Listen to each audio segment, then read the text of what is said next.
கிறிஸ்துக்குள் அன்பான கலைக்கதை நிகழ்ச்சி நேயர்களே, மீண்டும் ஒரு விசைக்கூட இந்த புதிய மாதத்துல உங்களோடு கூட இயேசுவி நாமத்துல இணைவதில் மிகுந்த மகிழ்ச்சி அடைகின்றேன். இந்த நாள்ல நமக்கு வருகிற வாக்குத்தத்தம் எங்க இருந்து அப்படின்னு சொன்னா மீகா 2:13 இருந்து வருது. தடைகளை நீக்கி போடுகிறவர் அவர்களுக்கு முன்பாக நடந்து போகிறார், அவர்கள் தடைகளை நீக்கி வாசலில் உட்பிரவேசித்து கடந்து வருவார்கள். தடைகளை நீக்கிறவர் யார் போறாரு? அவர் நமக்கு முன்பாக நடந்து போகிறார். சோ இந்த மாசம் இப்ப நான் போன மாதத்தை நினைச்சோம் அப்படின்னு சொன்னா நிறைய தடைகள் வந்திருக்கும் எல்லாருக்கும். சிலது நல்ல வாய்ப்புகளும் உங்களுக்கு கிடைச்சிருக்கும். தடைகள் எல்லாம் நீக்கி ஆண்டவர் என்ன செஞ்சாரு? ஒரு மாதத்தை கடந்து வரும்படி செய்தார். இன்னொரு புதிய மாதத்துல அதே வாக்குத்தத்தமாக உங்களுக்கு தருகிற காரியம் என்னன்னு சொன்னா, அவர் உங்களுக்கு முன்பாக கடந்து போக போகிறாங்க. எல்லா தடைகளும் என்ன தடைகள் இருந்தாலும் என்ன செய்ய போறாரு? அவர் அந்த தடைகளை நீக்கி போறாரு. ஏன் இவ்வளவு உறுதியா இந்த வசனம் இங்க இருக்குது, அல்லது நான் ஏன் இதை உறுதியா சொல்றேன்னு சொன்னா, கடந்த நாட்கள்ல தேவன் நம்மளோடு கூட இருந்த அந்த வழிநடத்தலை நினைத்து அவர் நம்ம வழி நடத்தின அல்லது காரியங்கள், ஆசீர்வாதங்கள் எல்லாவற்றையும் நினைச்சு பார்த்தோம் அப்படின்னு சொன்னா எத்தனையோ தடைகள் அதுக்கு இருந்திருக்கலாம். ஆனால் அவர் நமக்கு முன்பாக சரி நீக்கினார். இதே போல இந்த மாதத்திலும் ஆண்டவர் உங்களுக்கு முன்பாக இருக்கிறார். உங்களுக்கு முன்பாக எத்தனை பிரச்சனைகள் இருக்குது நமக்கு தெரியாது. ஏப்ரல் மாதத்துல இருக்கிற வெயில பார்க்கும்போது மே மாதம் எப்படி இருக்குன்னே பயமா இருக்கு. ஆனாலும் கூட அந்த தடைகளை எல்லாம் நீக்கி போட்டு நம்ம எதிர்நோக்கி இருக்க எல்லா பிரச்சனையும் ஆண்டவர் வழி நடத்துவார். ஏன்னு சொன்னா அதற்கு ஆதாரமாக நமக்கு வேதத்துல அநேக காரியங்கள் இருக்கிறது. விசேஷமாக பாத்தீங்கன்னா இஸ்ரவேல் மக்களுடைய வாழ்க்கையில அவருடைய பிரயாணத்துல ஆண்டவர் எப்படி தடைகள் எல்லாம் நீக்கி போட்டார் அப்படின்னு சொன்னா, உங்களோடு கூட பார்த்தா முதலாவது அவங்களுக்கு இஸ்ரவேலர்கள் எகிப்துல அடிமையா இருந்தாங்க. ஆண்டவர் அவங்களுக்கு தருவேன் என்று சொன்ன அந்த கானான் தேசத்துக்கு போறதுக்கு யார் தடையா இருந்தார் அப்படின்னு சொன்னா, பார்வோன் ராஜா தடையா இருந்தாங்க. அப்படி பார்வோன் ராஜா தடையா இருக்கும் போது ஆண்டவர் என்ன செஞ்சாரு? மோசேயை அனுப்பி என்ன செஞ்சாரு? தடைகளை நீக்கணும் அப்படின்னு சொல்லி அனுப்பி பேசி பாக்குறாங்க. ஆனா அதுக்கு யாரும் ஒத்துக்கல. ராஜா அதற்கு செவி சாய்க்கல. அதனால என்ன செஞ்சார் ஆண்டவர்? அந்த தடைகளை நீக்கணும், பார்வோன் எகிப்துல இருந்து வரணும் அப்படின்னு சொன்னா அந்த தடைகளுக்காக என்ன செய்யணும்? 10 வாதைகளை அவர் அனுப்பினார். 10 வாதைகளை அனுப்பின பிறகு என்ன செஞ்சார்? அதுல இருந்து இஸ்ரேல் மக்களை எகிப்திலிருந்து அடிமைதனத்திலிருந்து அவர் வெளியெடுத்தார். அப்படியே நீங்க பாத்தீங்கன்னு சொன்னா அவருடைய பிரயாணம் பட்டு போகும்போது அவங்களுக்கு என்னதாக சிவந்த சமுத்திரம் இருந்துச்சு. சிவந்த சமுத்திரத்தை என்ன செஞ்சாரு? தடையாக இருந்துச்சு அவங்களுக்கு. அதை நீக்குவதற்கு என்ன எடுத்தாரு? மோசே கையில் இருந்த கோல், அது என்ன செஞ்சது? அற்புதம் செஞ்சது. ஏன்னு சொன்னா தேவன் அவர்களுக்கு முன்பாக கடந்து சென்றார். தேவன் அவர்களுக்கு முன்பாக சென்றதுனால சிவந்த சமுத்திரம் எப்படி இருந்துச்சு? அவங்களுக்கு வெட்டாந்தரையாக இருந்ததாக சரித்திரம் சொல்லுது. வேதத்துல அது குறிப்பிடப்பட்டிருக்கிறது. மூன்றாவது தடையாக பாத்தீங்கன்னா யோர்தானும் என்ன இருந்துச்சு? தடையாக இருந்துச்சு. அங்கே என்ன செஞ்சாரு? தேவனுடைய பிள்ளைகள் அதை அற்புதமாக என்ன செஞ்சாங்க? பிளந்து என்ன வழி காட்டினாங்க. அவளை கொண்டு என்ன செஞ்சார்? கர்த்தர் தகர்த்து போட்டார் அப்படின்னு சொல்லி நம்ம பாக்குறோம். இத்தனை தடையில தாண்டிட்டாங்க அப்படின்னு சொன்னா கானானுக்கு போயிட்டாங்கன்னா கண்டிப்பா இல்லை. இன்னொரு தடை அவங்களுக்கு வந்துச்சு. என்ன தடை அப்படின்னு சொன்னா எரிகோ அவங்களுக்கு தடையாக இருந்துச்சு. அப்ப ஆண்டவர் கிதியோனை கொண்டு என்ன செஞ்சாரு?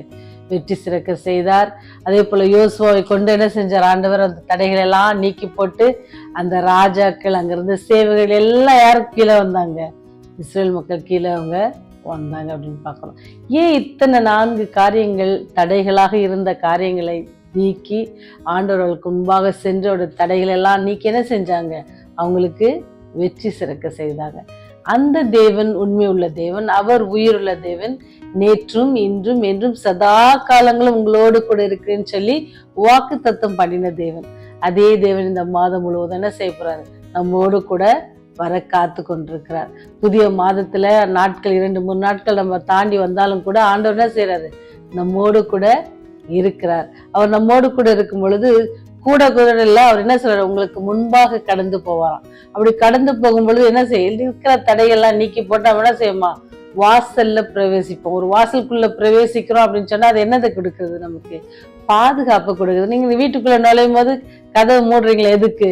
யாரும் உள்ள வந்துடக்கூடாது, இல்ல பூச்சி விஷப்புழுக்கள் எதுவும் உள்ள, இந்த மாதிரி சில காரியங்கள் எல்லாம் என்ன செய்யாது நமக்கு. அதனாலதான் ஆண்டவர் சொல்றாரு, வாசலை திறந்து ஆண்டவர் உங்களை உள்ள அழைத்து கொள்ள போகிறார். இப்ப இந்த மாதத்துல நமக்கு ஏற்பட்டிருக்கிற எல்லா தடைகளையும் நீக்கி போடுவதற்கு நான் முன்பாக யார் இருக்கிறார்?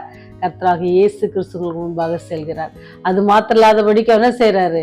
உங்களை வாசலுக்குள்ள பிரவேசிக்க வைக்கிறார். நீங்க எப்படி அப்படியே வட்டாந்தரையில எங்கேயும் சொல்லி சுற்றி திரிய போகிறதுல உங்களை பாதுகாப்பான இடத்துல வைக்க அவர் வல்லவரா இருக்கு. இந்த வெயில் சீற்றத்தினால நீங்க எல்லாம் செய்ய போறதில்ல, கஷ்டப்பட போறதில்ல. அவர் என்ன செய்வார்? உங்களை பாதுகாக்க போறார். எப்படி இஸ்ரவேல் மக்களை என்ன செய்யறார்? பகலில மேக ஸ்தம்பத்தினாலும் இரவில் அக்னி ஸ்தம்பத்தினாலும் காத்தது போல இந்த மாதம் முழுதும் அவர் உங்களை காக்க வல்லவராக இருக்க. ஒருவேளை நமக்கு தடையாக நம்முடைய பாவங்கள் இருக்கலாம், ஒரு தடையாக வியாதிகள் இருக்கலாம், பண பிரச்சனை இருக்கலாம், குழந்தை இல்லாத காரியங்கள் இருக்கலாம், எதுவாக இருக்கலாம். எந்த தடையாக இருந்தாலும், ஒருவேளை உங்களுக்கு பதவி உயர்வுக்கு தடையாக இருக்கலாம், எந்த காரியம் இருந்தாலும் நீங்க என்ன செய்யாதீங்க, கவலைப்படாதீங்க. உங்கள் தடைகள் எல்லாம் உடைக்க உங்களுக்கு முன்பாக ஒருவர் போக காத்திருக்கிற. அப்பேற்பட்ட அந்த தேவனை நீங்க விசுவாசிப்பீங்கன்னு சொன்னா, ஒருவேளை நீங்க கிறிஸ்தவலா இருக்க வேணாம், இந்த செய்தியை கேட்டுக்கொண்டு கண்டிப்பா எல்லாருமே கிறிஸ்தவலா இருக்கணும்னு அவசியம் இல்லை. ஆனா ஆண்டோடைய அன்பை நீங்க தெரிஞ்சுக்கிட்டீங்கன்னு சொன்னா, அவர் உங்களுக்கு முன்பாக சென்று உங்களுடைய குறைகள் எல்லாம் நீக்கி அவர் வல்லவராக இருக்க நீங்க விசுவாசிப்பீங்கன்னு சொன்னா,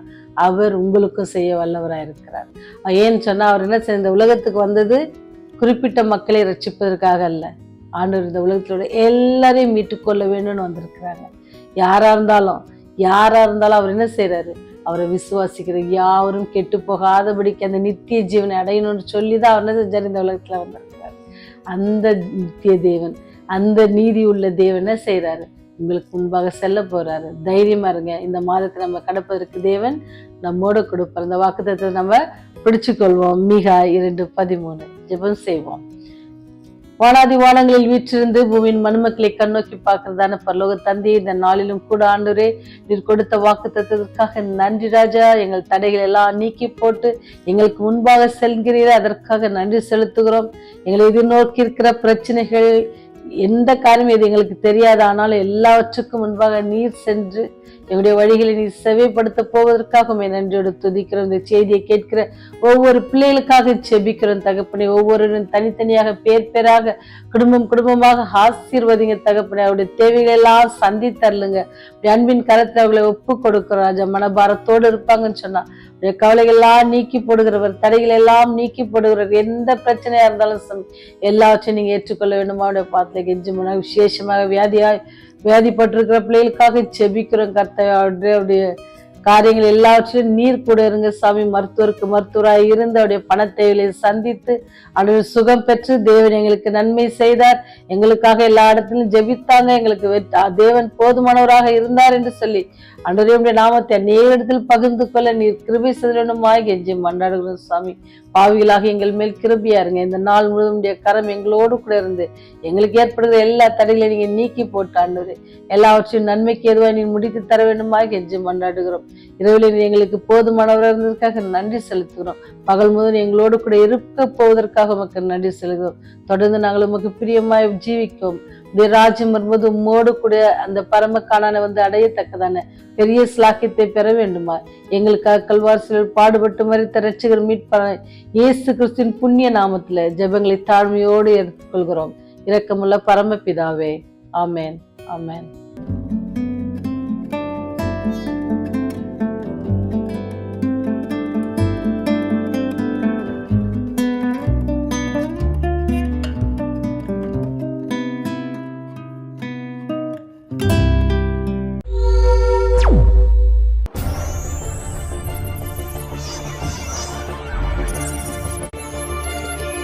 நீங்கள் பார்த்துக் கொண்டிருப்பது உங்கள் ரிவைவர் டிவி.